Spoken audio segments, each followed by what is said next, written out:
US media say a man suspected of shooting and seriously wounding two National Guard soldiers near the White House was an Afghan who had served alongside US troops in his home country. The White House called the incident an act of terror and said it was suspending immigration requests relating to Afghan nationals. The suspect arrived in the US 4 years ago. Aftermath of a shooting that targeted two US National Guard officers, leaving them in critical condition. The attack happened just blocks away from the White House in a heavily patrolled area. Authorities say the suspect, a 29-year-old man from Afghanistan, was also wounded in an exchange of gunfire before being arrested. The US president called the shooting an act of terror. This heinous assault was an act of evil, an act of hatred, and an act of terror. It was a crime against our entire nation. It was a crime against humanity. Officials say the suspect came to the United States in September 2021 through a program that allowed Afghan nationals fleeing the Taliban takeover to enter the US. We must now re-examine every single alien who has entered our country from Afghanistan under Biden, and we must take all necessary measures to ensure the removal of any alien from any country who does not belong here or add benefit to our country. If they can't love our country, we don't want them. America will never bend and never yield in the face of terror. The Trump administration has announced that all immigration requests of Afghan nationals will be immediately suspended. Yes, I do. You guys got me? Well, for more on this, let's cross over to Washington, D.C. and speak to our bureau chief there, Ines Pohl. Ines, good to see you. What can you tell us about the condition of the two guardsmen wounded in this attack? Yeah, both guardsmen remain in critical condition on this Thanksgiving morning, and the members of the West Virginia National Guard are treated at a Washington, D.C. area hospital. Anthony, I would like to talk a little bit about what they are, who they are, the National Guard. You know, these are volunteers typically serving part-time, 1 weekend a month, 2 weeks a year or so, though they can be activated full-time during emergencies.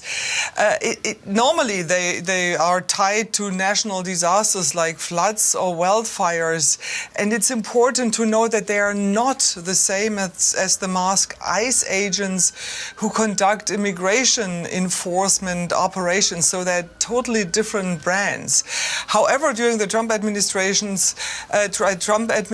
the Guard has taken on a more visible role in domestic security operations, which hundreds deploy to cities across the country. But at their core, these are young men and women who signed up to support their communities, and now two of them are fighting for their lives. The attacker, Ines, has been detained and is also wounded. What do we know about him?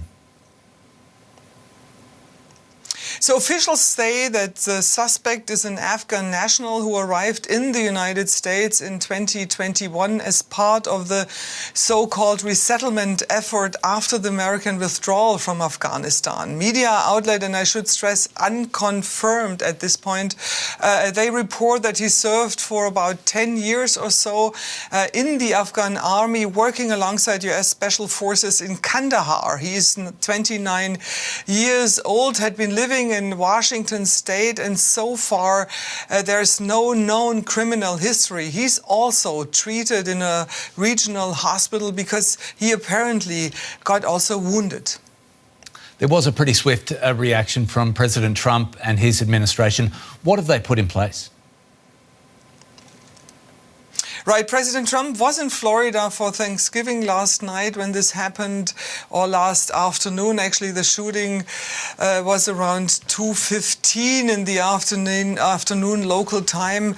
Within hours, he released a video statement calling the shooting, I quote him here, an act of terror. He vowed to intensify deportation efforts and confirmed that his administration is pausing immigration applications from Afghan nationals nationals.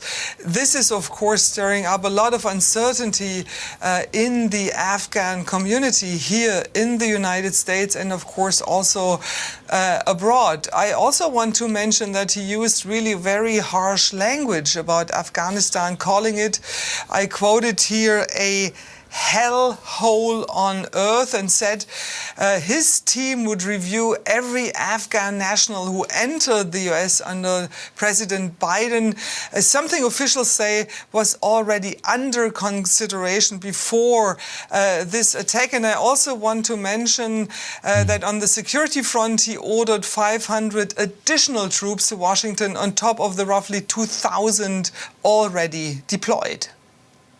Ines Pohl in Washington, D.C. Thanks so much.